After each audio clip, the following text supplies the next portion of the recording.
Hey guys, RxD Coach here, and what I want to talk about today is going to be stability and mobility of your ankles when it comes to squatting. So there's three big common problems that happen all the time with injury and that we need to address when it comes to doing functional movements, and that can be with your lower back, your knees and your ankles, and possibly your shoulders as well. So four different things that really keep getting addressed over and over and over again. So what I want to address today is going to be ankles.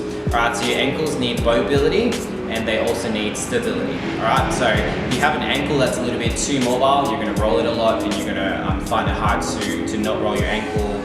You're going to find it really hard to play sports. Maybe you have played sports for a long time and you've injured yourself a lot, and maybe you've made your ankle hypermobile. Or maybe you've been doing a sport that just has led you to have a more flexibility in your ankle than you should.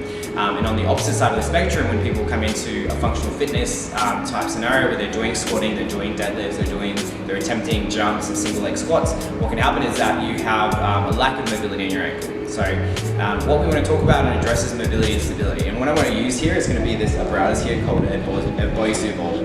Alright, so these here were really popular maybe at the start of the 2009-ish 7 movement of functional fitness training, and they got pissed on a lot, and a lot of people talked a lot of shit about them because they were seen as one of these fad sort of tools that were the end of the be all. Alright, now I'm just going to use this as an example, but you could use any sort of unstable surface. So there's this concept of stability and instability with joints and muscles.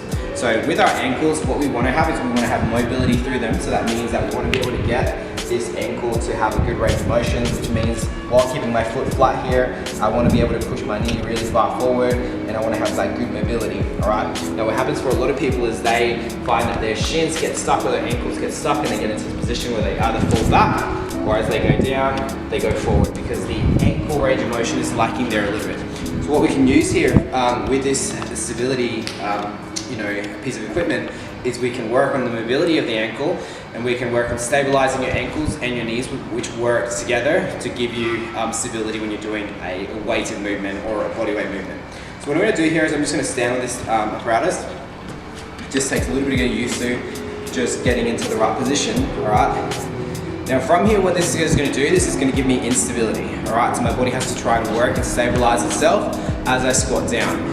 What this also allows me to do is work on ranges of motion in my ankles that maybe I wouldn't be able to work on traditionally. So as I squat down into this piece, my knees, my hips are having to stabilize themselves to get myself into a position here.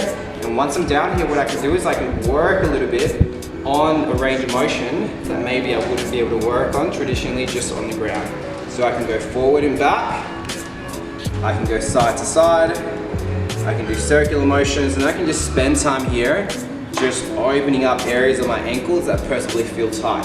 The benefit of using something like this, which gives us all these ranges of motion, is that by the instability that it's providing, it's going to have to make my knees work a little bit harder to track themselves as I go down into a squat.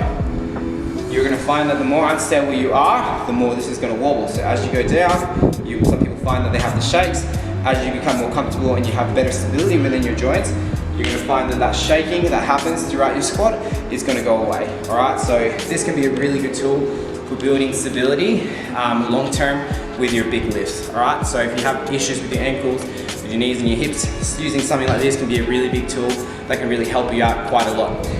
And the disclaimer to all this, guys, is that using things like these are not the end and be all. It's just a tool for us to get the job done, which at the end of the day is getting stronger, getting more mobile, and getting more flexible, and getting more out of human movement. And it's about not being dogmatic about the equipment, and not letting the equipment dictate your training, and letting your goal dictate the different sort of training you need to do to get towards the goal. So I hope this helps, guys. Take care and peace.